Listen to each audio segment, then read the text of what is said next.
benar-benar tidak masuk akal. Desa menghilang.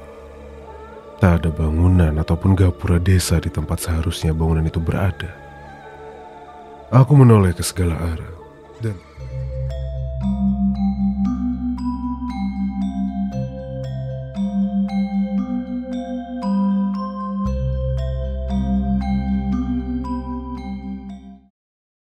Assalamualaikum warahmatullahi wabarakatuh. Selamat malam para sobat horor, tentunya masih bareng aku Arga di sini untuk melanjutkan kembali kisah dari Bang Dioseta, Langgar Tanah Tulah.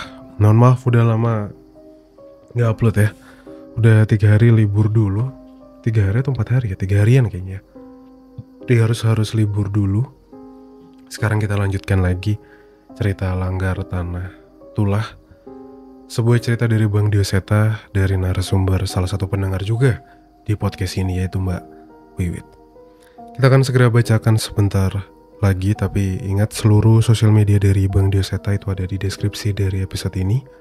Dari mulai X-nya, Karya Karsa, YouTube, Instagramnya itu semua lengkap ada di deskripsi. Kalau kalian mau cari cerita terbaru dari Bang Dioseta itu ada di Karya Karsanya. Oke teman-teman, dan jangan lupa juga untuk follow dimanapun platform podcast yang kalian pakai untuk mendengarkan podcast Bagi Horor sekarang. Jangan lupa di follow, di subscribe juga ya YouTube-nya podcast Bagi Horor. Ke YouTube sebentar, cari podcast Bagi Horor, terus dipencet subscribe-nya. Oke, langsung aja kita masuk ke cerita Langgar Tanah Tulah. Pasang headset kalian, tutup pintu, matikan lampu. Podcast Bagi Horor siap membagikan ceritanya. Selamat mendengarkan. Langgar Tanah Tulah Part 5 by Dioseta. Tenung Tali Sukmo. Dari seberang jalan, Mbah Guru memandang kami dengan senyuman yang aneh. Aku benar-benar tak percaya dengan apa yang kulihat. Mbah Guru yang selama ini tenang dan bersikap berwibawa, kini berada di hadapanku dengan menyeret seorang anak kecil. Tubuh anak itu terlihat kaku dan terus kejang-kejang. Wajahnya pucat, penuh dengan luka. "Heh, Mbah Guru, apa-apaan ini?" Aku mencoba mempertanyakan apa yang ia perbuat. Namun Dewa tiba-tiba menahanku untuk menghampirinya. "Jangan, Mar."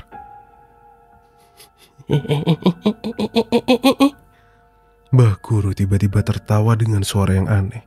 Dia benar-benar tidak seperti Mbah Guru. Di tengah kebingungan kami, dari belakang, Mbah Bengkong menghampiri kami. Ia melihat Mbah Guru dan menggeleng.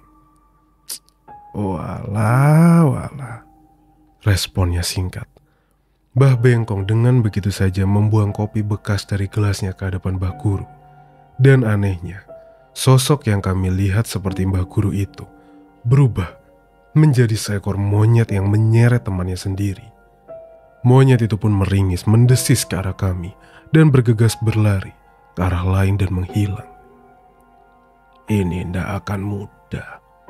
Sepertinya lelembut di sekitar sini sedang tertarik pada desa kita, jelas Mbah Bengkong. Hawa malam itu terasa semakin menusuk. Suara cemas warga masih terdengar dari beberapa rumah. Sialnya lagi, menurut cerita Mbah Bengkong, mungkin di setiap rumah sudah ada demit-demit yang mengawasi, menanti anak-anak itu mati dan menjadi kawan mereka. Aku dan Dewa buru-buru mencari keberadaan Ustadz Kusni dan Bapak. Ustadz Kusni masih sibuk memeriksa keadaan anak-anak yang masih belum pulih. Sementara Bapak mencoba menenangkan orang tua anak-anak itu. Saat aku ingin menceritakan tentang apa yang kami ketahui, Ustadz Kusni mengajak kami untuk membicarakan ini semua di masjid. "Tenung," Ustadz Kusni merespon ceritaku. "Papa itu ndak nyangka, kok masih ada yang pakai begituan di zaman begini." Bapak menggeleng tak menyangka dengan apa yang ia dengar.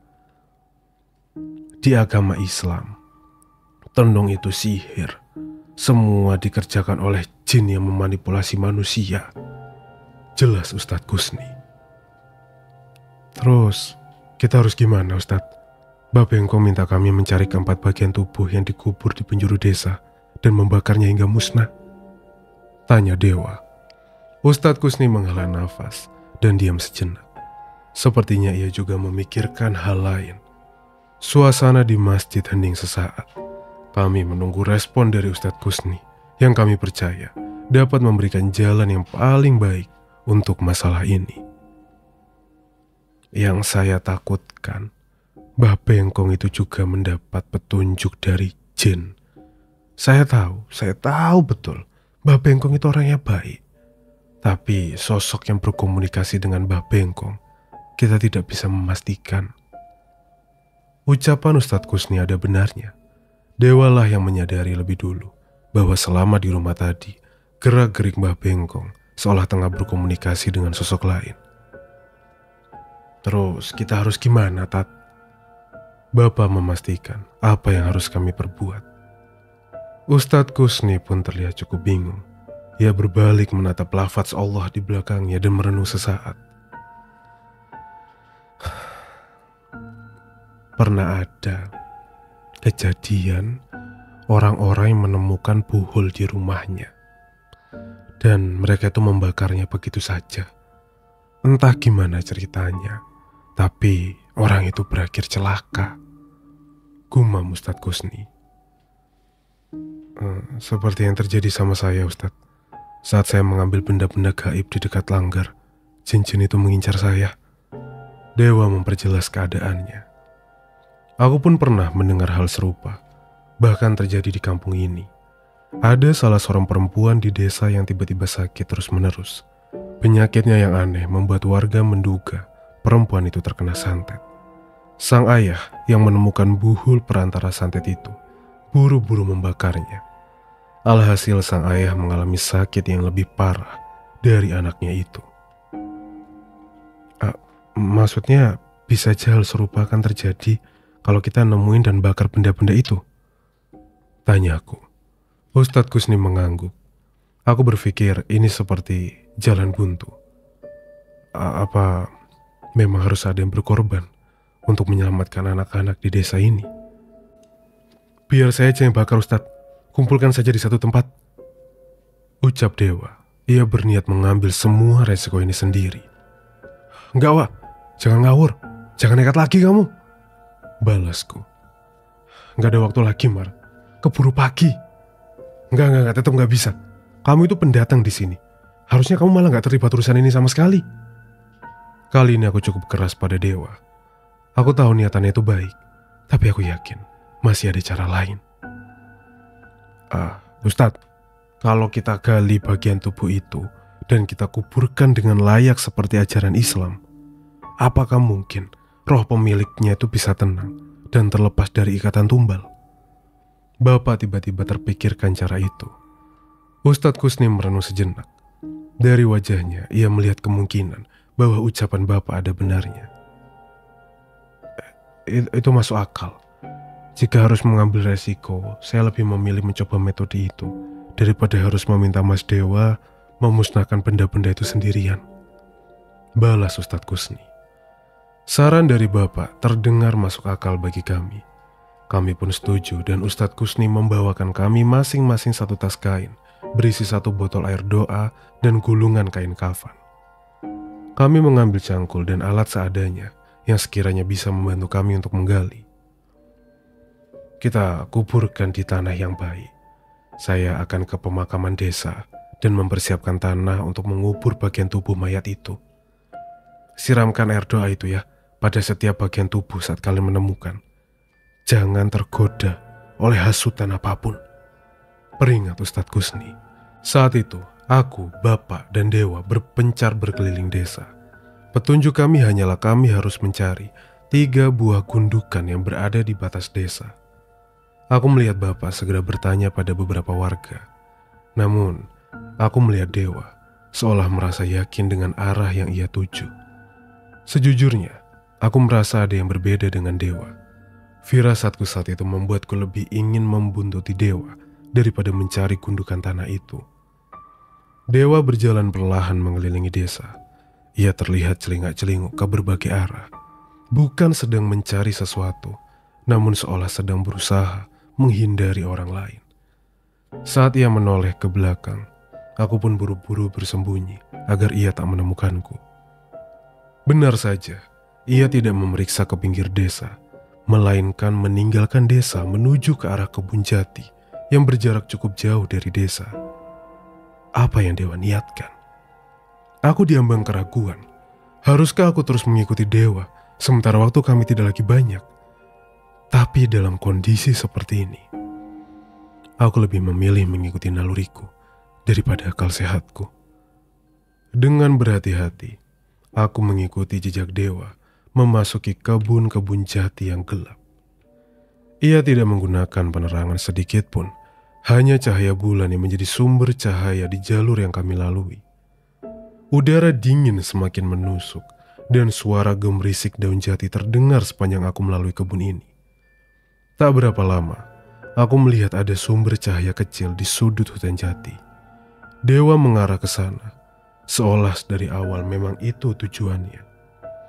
Ada seseorang di sana. Semakin mendekat, aku semakin mencium aroma kemenyan yang terbawa oleh angin. Aku mulai melihat bahwa sumber cahaya itu berasal dari lampu minyak yang diletakkan di sebelah tungku tempat kemenyan itu dibakar. Dewa mendatangi orang yang mulai tidak terlihat asing. Semakin aku mendekat, aku semakin mengenali sosok itu. Ia adalah Mbah Bengkong. Bukankah sebelumnya ia ada di rumahnya? Kenapa Dewa bisa tahu dan menghampiri Mbah Bengkong di sini? Aku menahan diri untuk tidak mendatangi mereka. Aku benar-benar penasaran apa yang mereka tutupi dari kami hingga harus diam-diam bertemu di hutan jati seperti ini. Dewa duduk di hadapan Mbah Bengkong. Saat itulah Mbah Bengkong mengeluarkan sesuatu dari tas anyamannya ke hadapan mereka.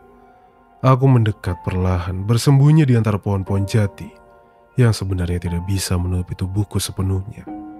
Semakin mendekat, baru aku bisa melihat bahwa di hadapan mereka telah bergelimpangan bangkai marmut yang dikeluarkan oleh Mbah Bengkong.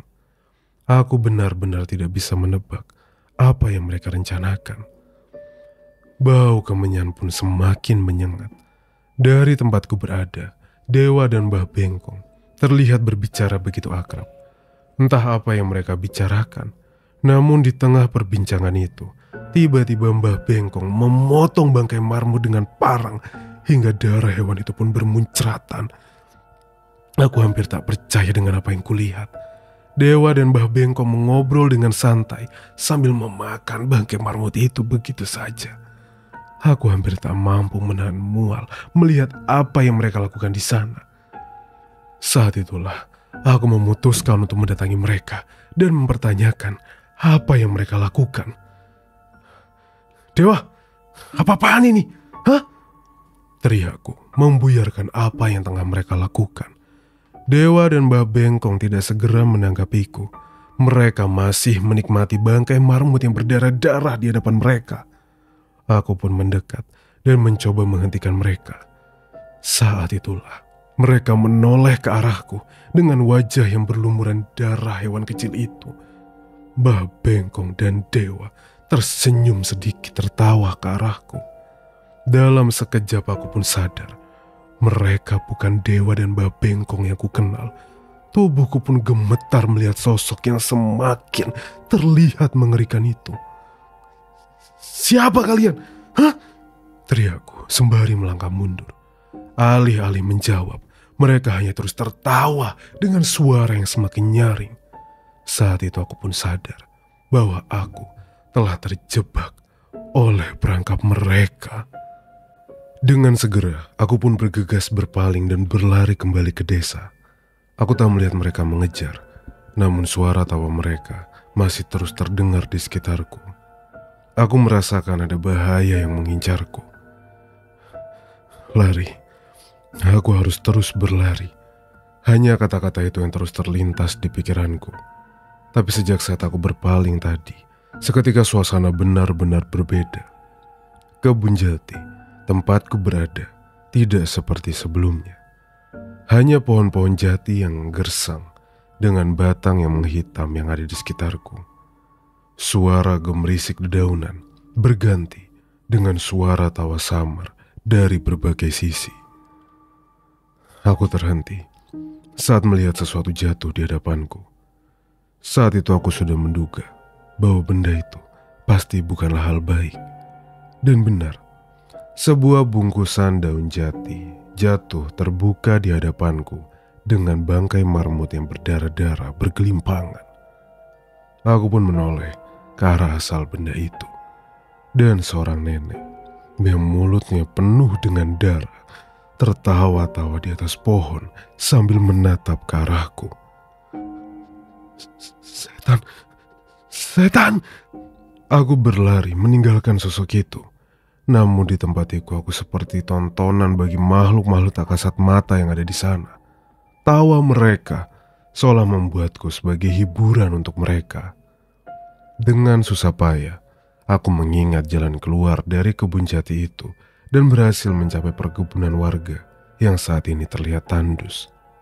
Aku menoleh ke arah desa dan apa yang terlihat di hadapanku benar-benar tidak masuk akal. Desa menghilang. Tak ada bangunan ataupun gapura desa di tempat seharusnya bangunan itu berada. Aku menoleh ke segala arah dan tak dapat menemukan rumah-rumah warga dan bangunan apapun. Jantungku berdegup dengan kencang, nafasku tak beraturan. Dengan langkah kaki yang lemas, aku meneruskan langkahku menuju ke tempat di mana desaku seharusnya berada. Ternyata tak semua bangunan hilang.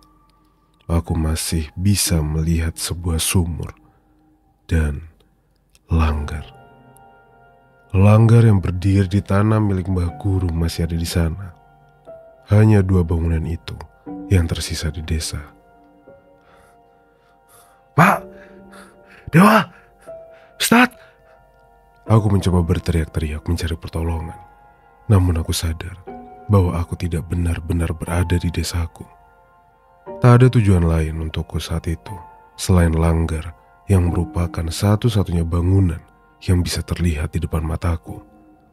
Tapi sebelum mencapai ke sana, aku melihat sesuatu berusaha keluar dari lubang sumur.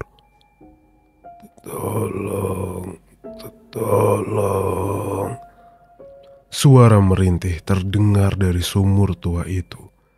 Seharusnya sumur ini ada di halaman Mbah Tarmadi dan sempat digunakan oleh warga desa pada zaman dulu. Suara itu terdengar lirih. Aku pun mengira ada orang lain yang terjebak sepertiku di sini.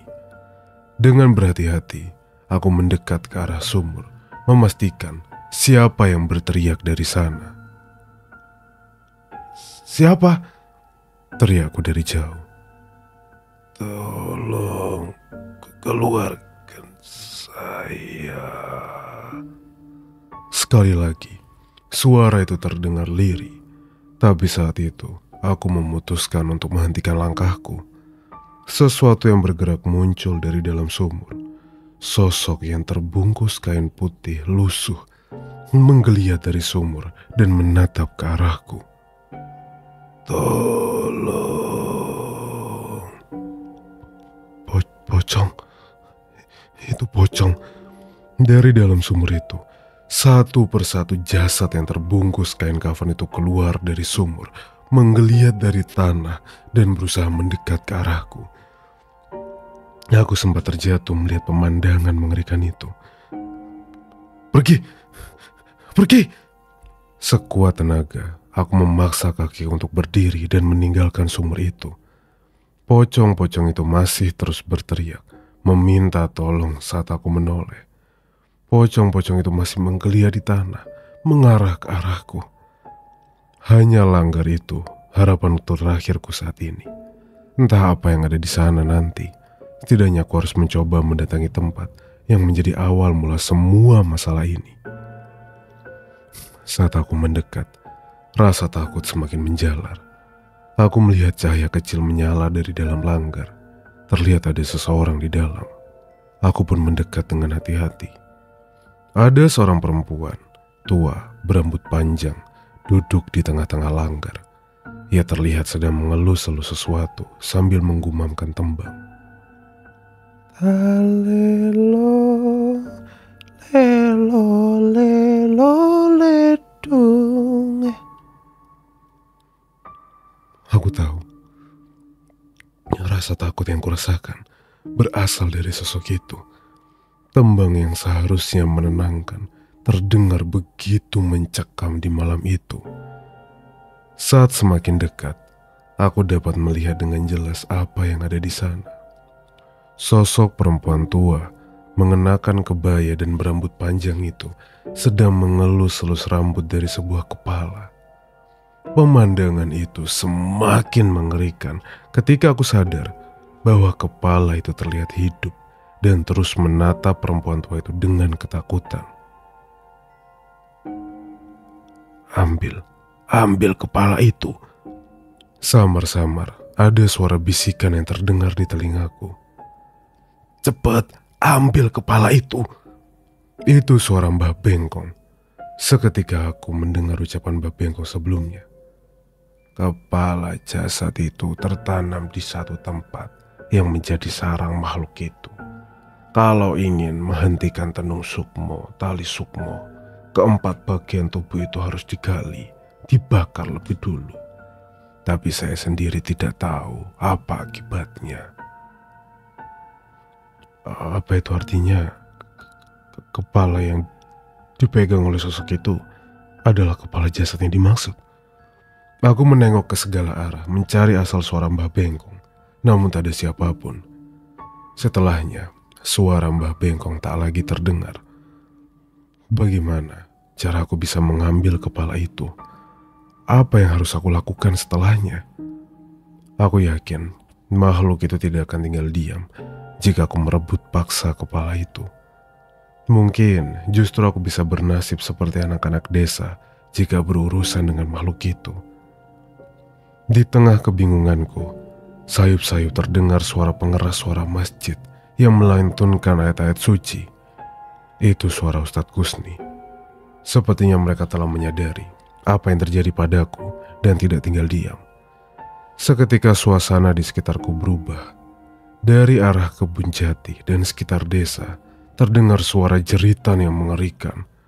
Makhluk-makhluk itu kesakitan mendengar suara Ustadz Kusni yang terdengar sampai ke alam ini. Tak terkecuali makhluk yang ada di langgar itu. Tiba-tiba hujan turun membasahi tanah.